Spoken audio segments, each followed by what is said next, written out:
Hello everyone. आज हम ninth class की साइंस का उसका फर्स्ट चैप्टर जो है वो ज़्यादा इम्पोर्टेंट नहीं है, ठीक है, एग्ज़ाम पॉइंट ऑफ व्यू से।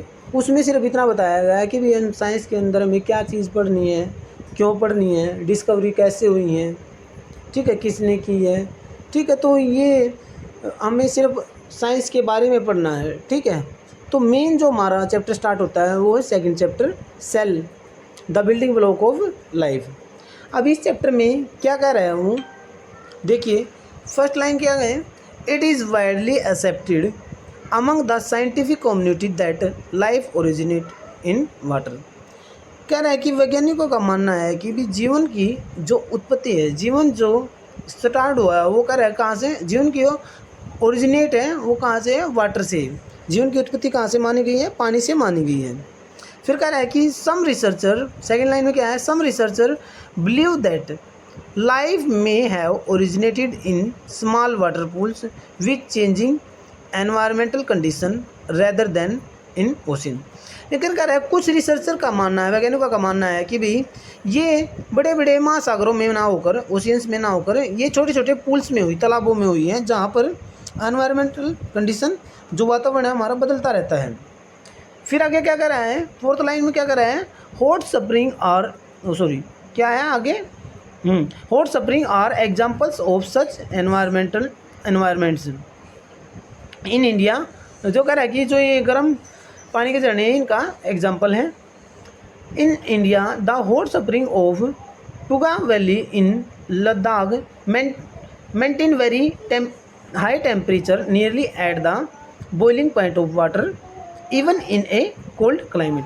का इंडिया के अंदर जो लद्दाख में जो पुगा वैली है वहाँ पे एक गर्म पानी का झरना है, जिसका जो पानी है वो लगभग वाटर के बॉइलिंग पॉइंट के बराबर है कोल्ड क्लाइमेट को। लद्दाख का तो भाई को बहुत ज़्यादा ठंडा क्लाइमेट है, ठंडा क्लाइमेट होने की बजाय ठंडा पानी, वो वहाँ पे ठंडा क्लाइमेट है, तब भी उसका पानी का झरने का जो पानी है वो तब भी बहुत ज़्यादा गर्म है।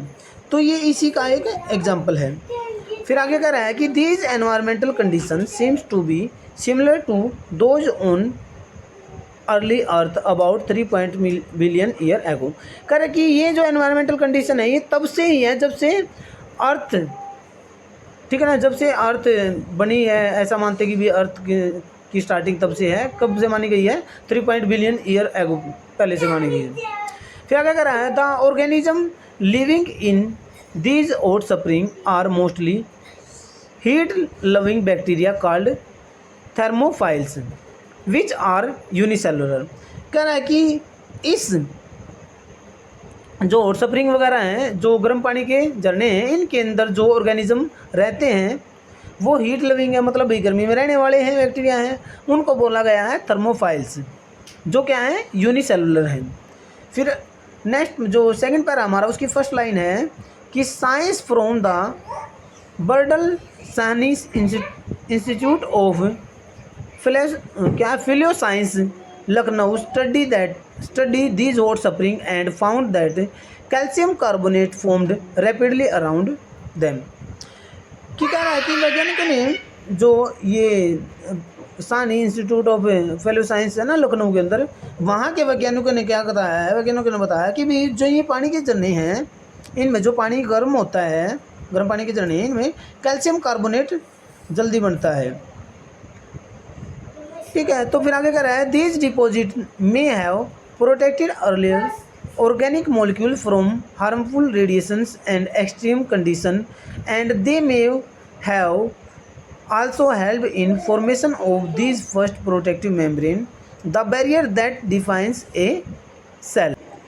तो कह रहा है कि ये जो इन्होंने क्या किया, अभी जो ऑर्गेनिक मॉलिक्यूल हैं उनको हार्मफुल रेडिएशन से प्रोटेक्ट किया है, और कह रहा है कि एंड एक्सट्रीम कंडीशन, और जो एक्सट्रीम कंडीशन के अंदर उनको क्या प्रोटेक्ट किया है, and they may have also helped in the formation of the first protective membrane.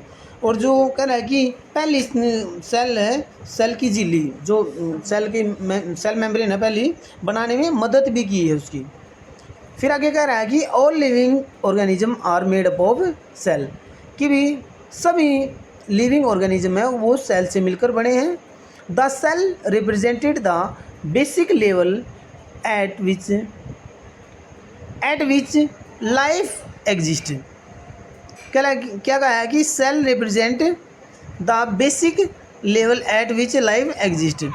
Cell क्या है? सेल भी बेसिक स्ट्रक्चर और फंक्शनल यूनिट थी हमारी। हम मानते हैं कि बेसिक स्ट्रक्चरल फंक्शनल यूनिट है जहाँ पे लाइफ एग्जिस्ट करती है। अब आगे क्या कर रहे हैं? आगे कह रहा है कि some organism such as bacteria और yeast consist of only one cell. कह रहा है कि कुछ ऑर्गेनिज्म हैं जैसे बैक्टीरिया हो गया, यीस्ट हो गया, इनके कह रहा है कि इनके पास सिर्फ एक सेल होती है जिसको यूनिसेलुलर बोलते हैं। फिर आगे क्या कर रहे हैं? While other like plants, birds, fish, humans made up of million of cell, और उसको क्या कहते हैं जिसके पास मिलियन ऑफ सेल होती है उसको बोलते हैं multi cellular organism. That work together, जो क्या करते हैं सारे के सारे इकट्ठा काम करते हैं। A group of similar cell performing similar, क्या कर रहे हैं? A group of similar cell performing similar function form tissue.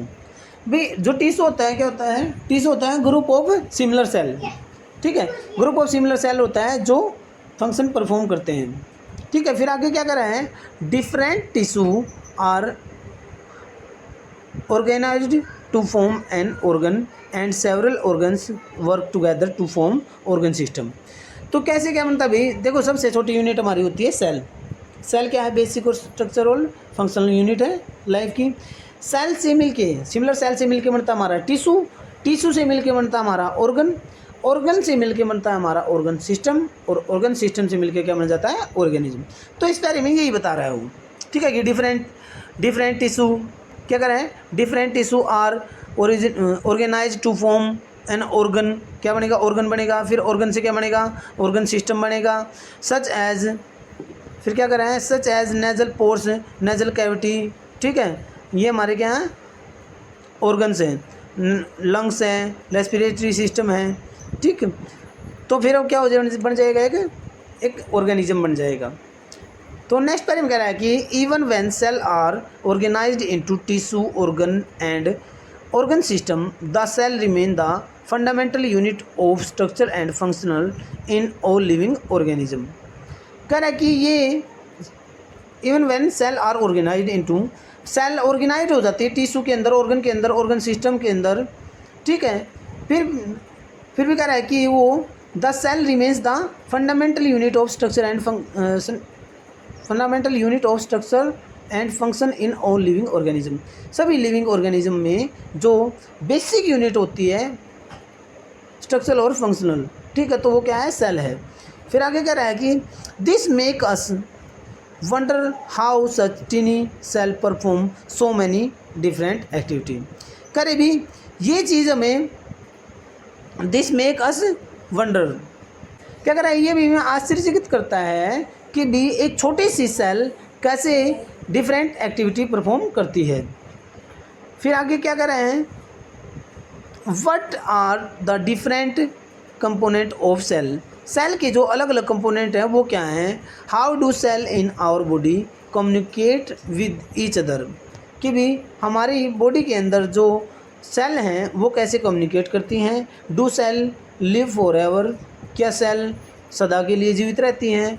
और डू दे डाई, क्या ये मर भी जाती हैं।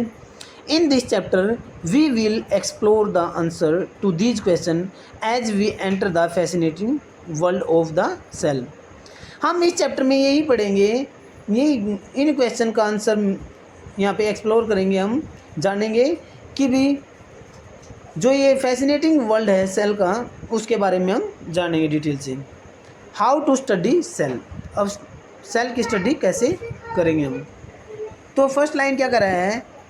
What do we call the ability of the human eye to see two very close object as separate and distinct.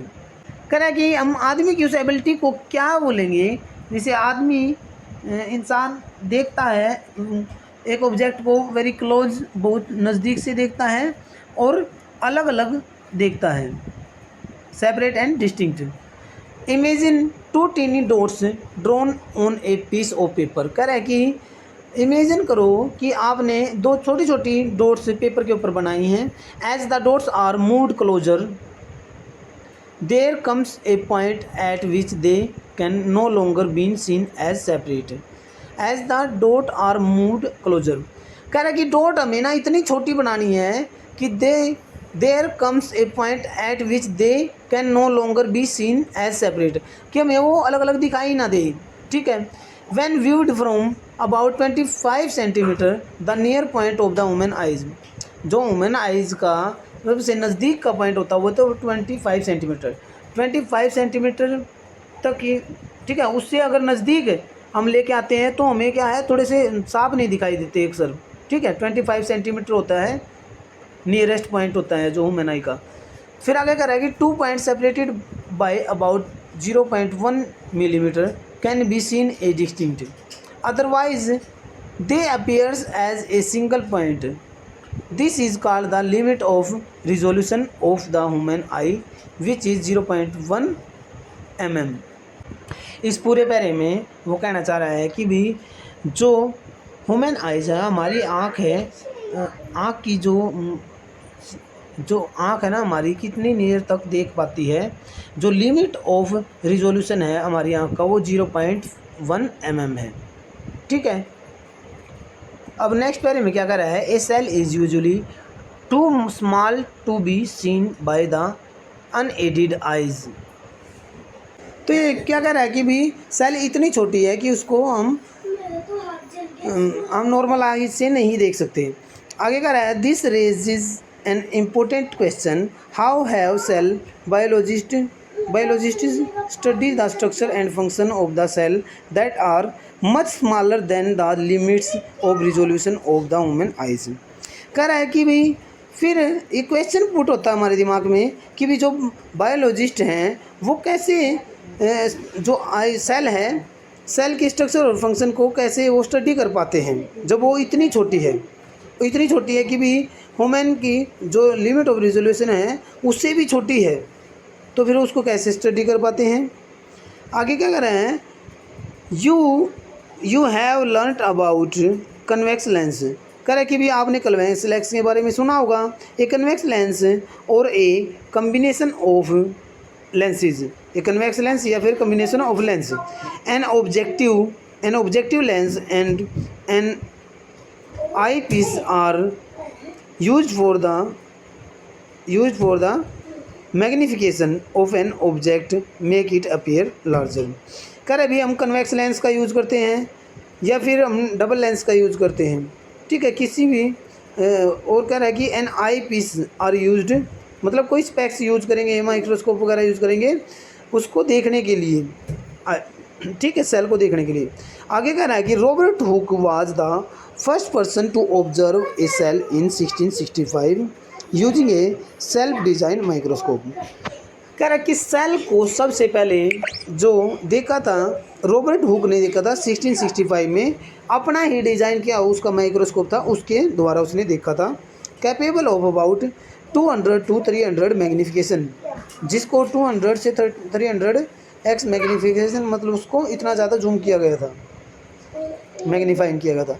While examining a thin slice of cork he observed small box like compartment and name them cell. जब उसने, जो Robert Hooke था भाई, उसने ना cork cell को देखा था। कॉर्क की जो पेड़ की छाल होती है ना, पेड़ की छाल, उसकी सेल को देखा था। और कह रहा है कि जब उसने देखा तो उसने पाया कि भी जो सेल होती है उसके अंदर क्या होते हैं, स्मॉल बॉक्सेस होते हैं। जो कॉर्क को पाया है, कॉर्क को जब उसने देखा तो उसने देखा कि उसके अंदर स्मॉल बॉक्सेस होते हैं, कुछ छोटे छोटे कंपार्टमेंट होते हैं, उन्हीं को उसने क्या नाम दिया, सेल का नाम दिया। अब आगे क्या कर रहे हैं, इन दिस, आगे कह रहे हैं in school laboratory like microscope are use to observe objecting using different objective lens. कह रहे कि ऑब्जेक्ट को देखने के लिए हम डिफरेंट ऑब्जेक्टिव लेंस का यूज़ करते हैं लेबोरेटरी वगैरह में। ठीक है, 10x का होता है, 4x 40x का, ये लेंस की पावर होती है। To achieve the better magnification and resolution under visible light, और बेटर देखने के लिए ठीक है, किसी चीज़ को। Explore different part of microscope in your school laboratory and use it to observe fine structure of various material. कह रहा है कि भी और ज़्यादा इसको एक्सप्लोर करो, और ज़्यादा इसके बारे में जानो, माइक्रोस्कोप के बारे में अपनी स्कूल लेबोरेटरी में, और यूज इट ऑब्जर्व, और उसको यूज़ करो छोटी छोटी चीज़ों को देखने में, स्ट्रक्चर को देखने में। Under the microscope you will see the magnified image of an object. Can you estimate its actual size? क्या आप उसके एक्चुअल साइज का पता है? जब आप छोटी छोटी चीज़ को देख रहे हैं तब की बात कर रहा है। तो आगे क्या, हमारी आगे एक एक्टिविटी दी गई है, ठीक है। तो कल को ये एक्टिविटी है, आगे फिर हम इस एक्टिविटी को कल को करेंगे, ठीक है। आज हम इतना ही करेंगे students. Thanks for watching video.